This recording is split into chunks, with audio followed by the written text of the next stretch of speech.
Alors, pour ce mercredi, nous allons parler de l'autonomie spirituelle. C'est comme l'indépendance. Amen. Être autonome veut dire que tu ne dépends plus d'une personne. Et il y a aussi ce qu'on appelle par l'autonomie financière, l'autonomie alimentaire.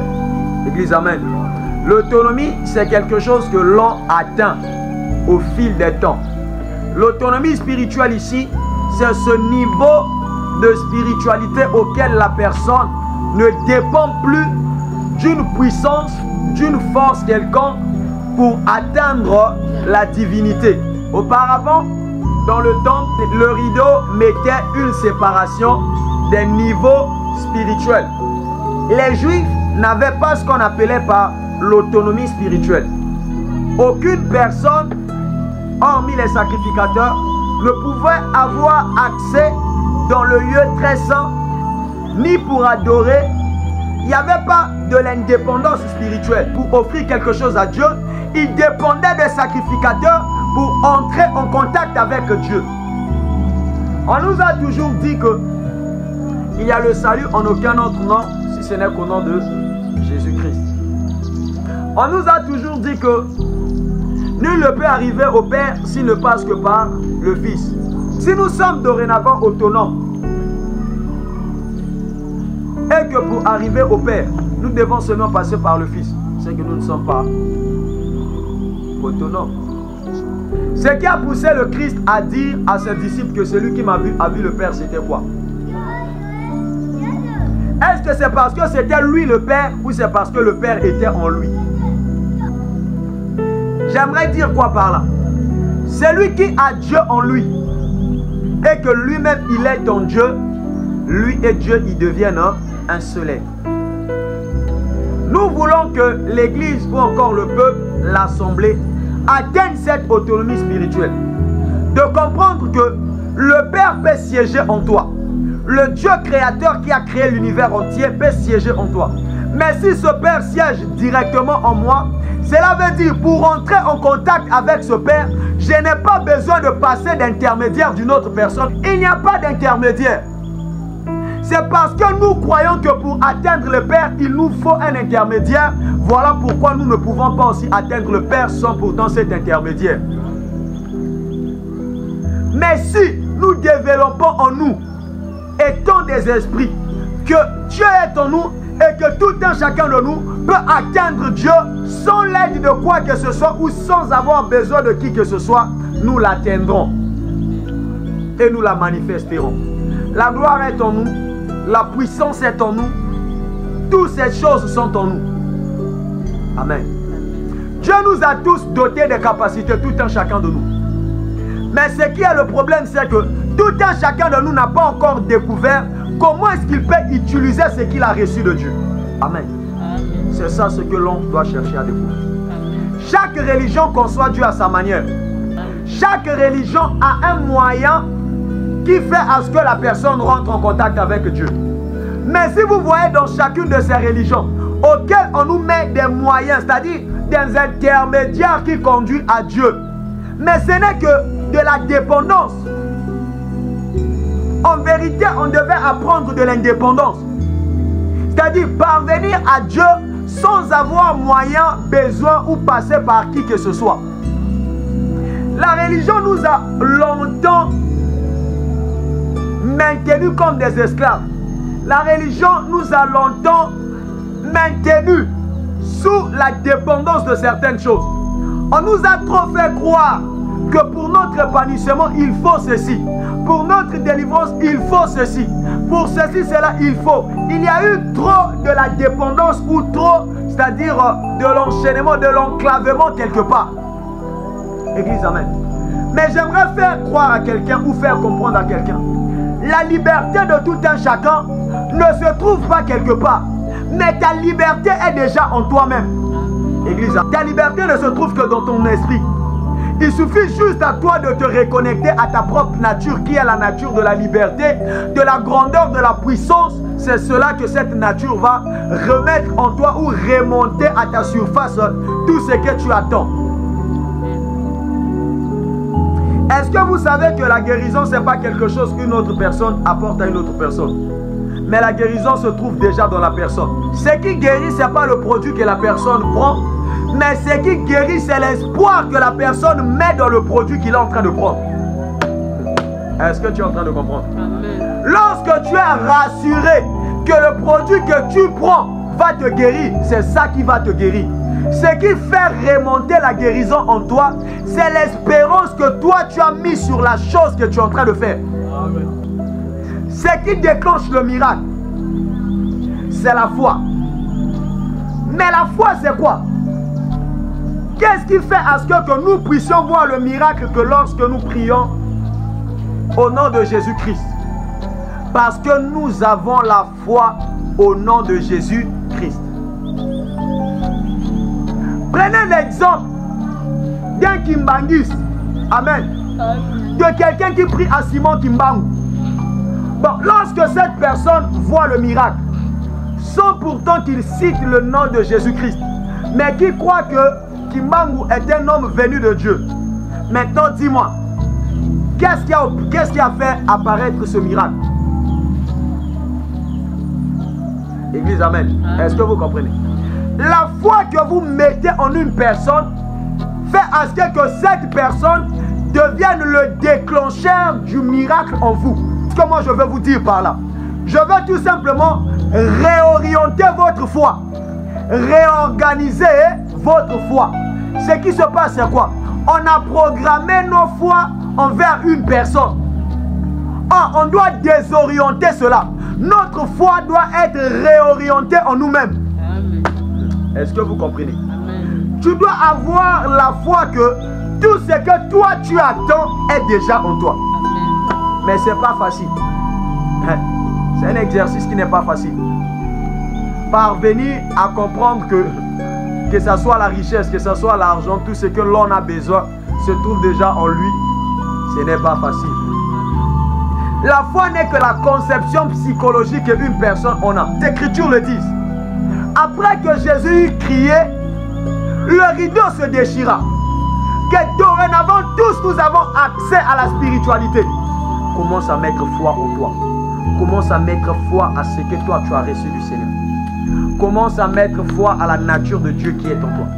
Dans la spiritualité, tout le monde peut pratiquer toutes les choses. Tout le monde peut avoir toutes les choses. C'est ça, chez nous, les spiritualistes. La religion va tout le temps vous faire comprendre que regardez les pères, regardez Abraham, regardez ceci. Mais la spiritualité va vous enseigner que vous avez été tous créés par une même image. Que ce soit Abraham, que ce soit Jacob, que ce soit Mahomet, que ce soit Jésus, que ce soit Branham. Toutes ces gens, tous nous avons été créés par un seul créateur. Et tous nous sommes un seul image. La divinité qui est en Christ est en moi, frère. La divinité qui était dans Abraham est aussi en moi. La divinité qui était dans Paul est aussi en moi. Parce que tous nous sommes l'image d'un même Dieu. Est-ce que moi j'ai été créé par un ange et Paul a été créé par Dieu? Est-ce que moi j'ai été créé par l'ange je ne sais qui et puis lui il a été créé par Dieu? Mais tous nous avons été créés par un même Dieu. Et tous nous sommes l'image aussi d'un même Dieu. Maintenant, pourquoi l'infériorité sur les autres et la supériorité sur les autres? Pourquoi? Nous avons tous cette même part de la divinité. Lorsque Dieu dit qu'il crée l'homme à son image, ce n'est pas une catégorie des hommes qui sont à l'image de Dieu et une autre catégorie qui ne sont pas à l'image de Dieu. Non. C'est que tous nous sommes à l'image de Dieu. Donc tout ce que toi tu peux faire dans ta capacité spirituelle, si moi aussi je me découvre, je peux aussi le faire. Alléluia. Tous nous sommes des dieux. Si tu es Dieu, c'est que je suis aussi Dieu. Ce qui nous différencie, c'est des missions. Chaque personne a une mission particulière. C'est ton niveau spirituel qui va opérer des choses. C'est ton niveau spirituel qui va opérer le miracle. C'est ton niveau spirituel qui va déclencher les finances. C'est le dépôt spirituel que tu en as qui va déclencher quelque chose pour ta vie, pour pour ta famille, pour ton foyer. Les fils de Sheba sont arrivés. Au nom de Jésus, sortez. Les démons leur répondent. Nous, on ne vous connaît pas. Qui êtes-vous? Église, amen. Le problème ici, ce n'est pas connaître Jésus, c'est connaître toi. Les démons doivent te connaître toi-même. Qui es-tu dans le monde spirituel? Tu as quelle identité? Tu as quel niveau? Le monde spirituel doit reconnaître ta voix. Le monde spirituel doit reconnaître ta voix. Croyez que Dieu a déjà mis quelque chose en vous. Croyez que vous avez été créé par l'image de Dieu. Croyez que la richesse vous appartient. Croyez que la liberté, c'est votre partage. Vous êtes libre. Vous êtes libre parce que vous êtes des esprits. Vous êtes à l'image du Seigneur. Vous êtes libre. Vous n'êtes pas des gens qui doivent être enchaînés, enclavés, dépendants de qui ou de quoi que ce soit. Non, vous devez dépendre de vous et de votre Dieu. Qui est où? Qui est en vous? Regardez comment est-ce que l'enfant prodige a retrouvé la conscience. Étant rentré en lui-même, c'est lorsqu'il est revenu en lui-même qu'il est parti découvrir le véritable raisonnement d'une personne. Tant que tu ne retournes pas en toi-même, tu ne feras pas la prise de conscience. La prise de conscience, c'est lorsque la personne revient en lui-même. La prise de conscience, ici je ne vous parle pas d'une prise de conscience naturelle, mais je vous parle d'une prise de conscience du surnaturel, de la spiritualité qui se cache en tout en nous. Biso photo mizonga na kati na biso bona to ke no découvrir bonzambe o eza na kati na biso pe to bimisango to tiango na misala. La vie des esprits. Le monde spirituel est tout un monde existant. Ça existe, frère. Ça existe. Les esprits existent. Tout en étant mauvais, tout en étant bien. Ça existe. Et toi aussi, tu en possèdes un. Toi aussi, tu possèdes un esprit. Toi, tu es possesseur d'un esprit. Mais qu'as-tu déjà fait avec ton esprit? Qu'as-tu déjà fait avec ton esprit? Le jour que tu vas découvrir ta spiritualité, le jour que tu seras capable d'aller déclencher le pont spirituel, de savoir comment parler à ton âme, parler à ton esprit, de savoir comment donner des ordres à ton âme, de dire mon âme, je sais qu'il y a une grande richesse qui se cache en toi. Si les esprits mauvais, si les sorciers peuvent envahir nos âmes parce qu'ils savent quelle est la quantité de la richesse qui se trouve dans nos âmes. Quelqu'un n'a pas compris ça. Église, alléluia. Si un sorcier cherche à vendre ton âme, cherche à envahir ton âme, parce qu'il reconnaît la richesse qui se trouve dans ton âme. Pourquoi à chaque fois, lorsque un sorcier utilise une autre personne, ou utilise l'âme d'une personne, ou l'esprit d'une personne, il devient plus puissant? Mais d'où vient cette puissance? Dans l'esprit de la personne qu'il est en train de manipuler.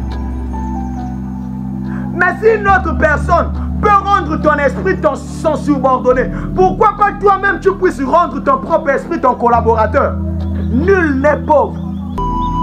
La pauvreté n'est qu'un état d'esprit. Tu n'es pas pauvre, mais tu es en train de manifester la pauvreté. Si tu manifestes la pauvreté se manifeste en toi. Et ça te rend pauvre. Et si tu manifestes aussi la richesse se manifeste aussi en toi. L'état d'esprit de Dieu, n'est-ce pas la richesse? L'état d'esprit de Dieu, n'est-ce pas l'abondance? Mais si nous sommes l'image de Dieu, c'est que nous sommes comment? Je ne suis pas pauvre. Amen. Je refuse cela. Je ne suis pas pauvre et je ne serai jamais pauvre dans ma vie. Amen. Plus ton intérieur pense à quelqu'un, plus ton intérieur s'oriente vers quelqu'un, ton esprit rentre en contact avec cette personne. De la même manière aussi, tu peux orienter ton esprit vers la richesse. Tu peux orienter ton esprit vers quelque chose. Tu peux orienter ton esprit. Église, amen. Une fois, on sortait des cours. Dès qu'on a terminé avec les cours, j'avais mon parapluie et il commençait à pleuvoir. Elle est venue vers moi pour me dire, est-ce que tu peux me mettre sous ton parapluie pour que j'évite les gouttelettes de la pluie? Moi, d'accord, il n'y a pas de souci. Lorsque je l'ai vu, mise en main. Alléluia. Bon, lorsque je l'ai vu, j'ai été intéressé par elle. Moi, je me suis dit, waouh, cette fille est tellement belle. On commençait à marcher ensemble. Je la complimentais, on causait. On est rentré en couple, en relation, beaucoup de mois, des années. Un jour, lorsqu'on s'est rencontrés, on était en train de parler. Elle avait des problèmes au niveau de sa vie spirituelle. Il me dit, j'ai quelque chose à t'avouer. Moi, quelque chose à m'avouer, vas-y, je t'écoute.